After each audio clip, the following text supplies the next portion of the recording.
Hello එවන් මම රශ්මික අමන්ත. ඉතින් මේවාට අරන්ගන්නේ ටාස්ක් සීරිස් එකක්. මේ ටාස්ක් සීරිස් එකද අපි කරන්නේ වෙබ් ප්‍රෝගමෙන්ට් කියන සබ්ජෙක්ට් එකට අදාළව ඊෂොප් එකක් ඩිවලොප් කරන එක. මේ ඊෂොප් එක ඩිවලොප් කරන ගමන් ඔයාලට මේකේ ටාස්ක් බයි ටාස්ක් මම මේ කරේ කොහොමද කියලා බලා ගන්න පුළුවන්. හොඳයි. මේ ටාස්ක් නම්බර් 13.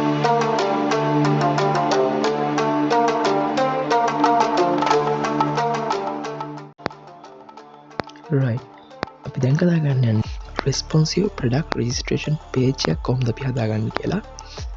ඉතින් මකටම යස් කරනවා HTML CSS එවකම CS ෆ්‍රේම්වක් එක බූට්ස්ට්‍රැප් සහ JavaScript.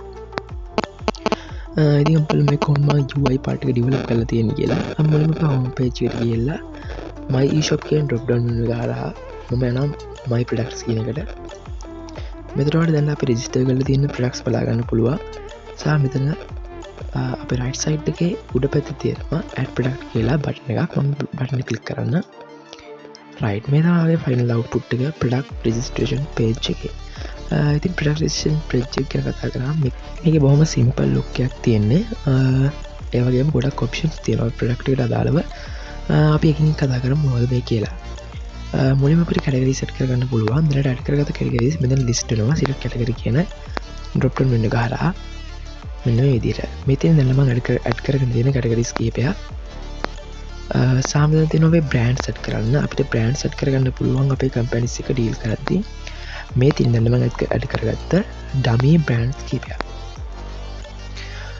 සහ අපිට ප්‍රොඩක්ට් මොඩියුල් එක සෙට් කරන්න පුළුවන්. ඒකත් අපිට ඇඩ් කරගන්න පුළුවන් ප්‍රොඩක්ට් මොඩියුල් හරහා. සහ මුලින්ම අපිට ටයිටල් එකක් දෙන්න පුළුවන්. මම මෙතන සාම්පල් ප්‍රොඩක්ට් එකක් ඇඩ් කරගෙන වෙන්නන්න.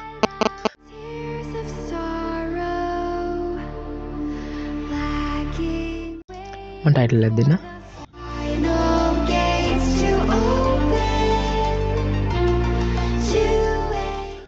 ඊට පස්සේ අපිට ඔප්ෂන්ස් දෙකක් තියෙනවා. බ්‍රෑන්ඩ් නිව්ද යූස්ද කියලා සිලෙක්ට් කරන්න. මේක තමයි ප්‍රොඩක්ට් එක කන්ඩිෂන් එක සිලෙක්ට් කරන රේඩියෝ බටන්ස් දෙක. මම මේක බ්‍රෑන්ඩ් නිව් තියන්නම්. ඊට පස්සේ සිලෙක්ට් ප්‍රොඩක්ට් කලර් කියලා තියෙනවා. ඒ කියන්නේ අපේ බේසික් කලර්ස් මේ drop down menu එකේ තියෙනවා. ඒ වගේම අපේ ප්‍රොඩක්ට් එකේ කලර් එක ඩිෆරන්ට් නම් කියන්නේ අපිට කස්ටම් කලර් එක සෙට් කරගන්න ඕන නම් මේ ඇඩ් බටන් එක තියලා සෙට් කරගන්න පුළුවන්. මම දැන් මෙතන white දෙන්න. අපි ගාව තියෙන ප්‍රොඩක්ට් ක්වොන්ටිටි එක මෙතනින් අපිට ඇඩ් කරගන්න පුළුවන්. මම ස්ටොක් එක 10ක් කියලා දෙන්න. එක ප්‍රොඩක්ට් එකකට ප්‍රයිස් එක කීයද කියලා මෙතන අපිට දාන්න පුළුවන් cost per item කියන සෙක්ෂන් එකේදී.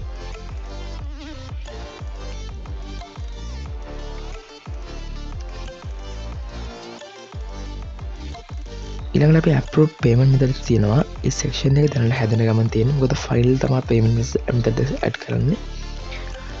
ඊට පස්සේ අපි දාන delivery cost එක. delivery cost එකේ parts දෙකක් තියෙනවා. එකක් තමයි delivery cost within Colombo සහ out of Colombo කියලා. ඒ කියන්නේ කොළඹ ඇතුළේ delivery කරන්න කොච්චර cost එකක් යනවද සහ කොළඹින් එළියේ. මම මෙතන දෙන්නම් within Colombo එකට 500 සහ out of Colombo 800 වගේ. ඊට පස්සේ අපිට product description එකක් දෙන්න පුළුවන්.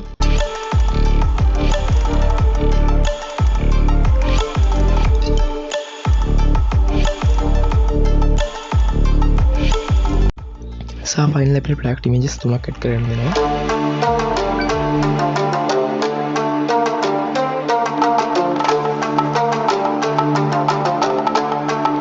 right images 3 set නම් පස්සේ මම මෙතන save product කියන අවසාන බටන් එක ක්ලික් කරනවා. හරි මෙතන අපිට alert එකක් ආවා product saved successfully කියලා. මම මේක okay කරන්න. හරි ආයෙත් අපි යනවා අලුත් product එකක් ඇඩ් කරන්න මේ page එකටම refresh වෙලා product page එකට ගිහිල්ලා පෙන්නනවා අපේ product එක කොහොමද list වෙලා තියෙන්නේ කියලා.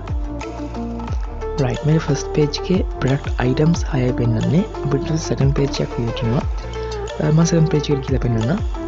right මෙතන අපේ Asus TUF laptop එක මේක මෙතෙන්ද අපිට active inactive කරන්න පුළුවන්.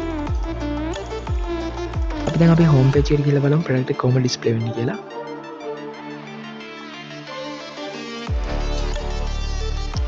හරි මෙතන අපේ home page එක මේක laptop කියන section එකේ හැරදී ඔයාලා බලන්න පුළුවන් අපේ laptop set එක. ඉතින් මේත් එක්ක අපි අලුතෙන් add කරපු අපේ product එකේ තියෙනවා Asus laptop එක.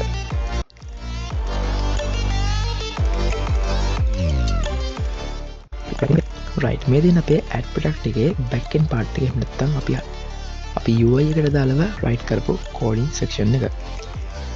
හරි මෙතන ගියොත් එහම ඔයාලා බලන්න පුළුවන් මුලින්ම session එක start කරලා තියෙනවා. ඒ වගේම අපේ කලින් videos වල වගේ session U එකක් එහෙම නැත්නම් අපි create කරගත්ත array variable එකක් තියෙනවා U කියලා session එකට store කරගත්ත අපේ user data.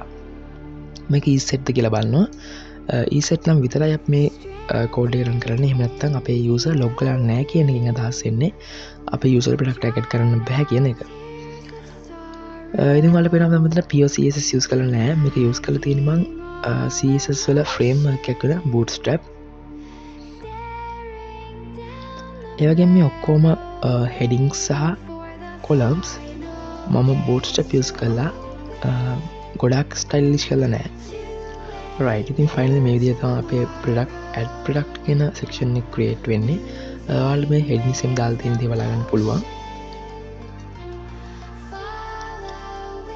ඉතින් අපි බලමු දැන් login එක කොහොමද වෙන්නේ මෙතන කියලා. මෙතනදී අපේ session U කියන එක set වෙලා තියෙනවා නම් තමයි මේ සියලුම දේවල් display වෙන්නේ. එහෙම නැත්නම් finally else එකක් දාලා තියෙනවා. අපේ header එක redirect කරන්න location එක මොකද්ද? index.php index.php කියන්නේ අපේ login page එකට.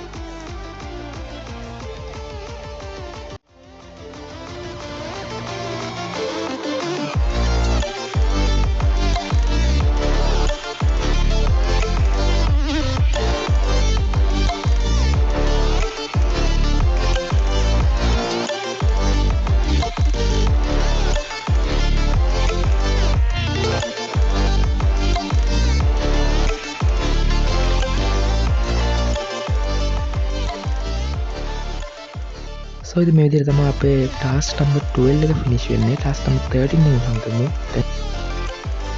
Thank you for your patience.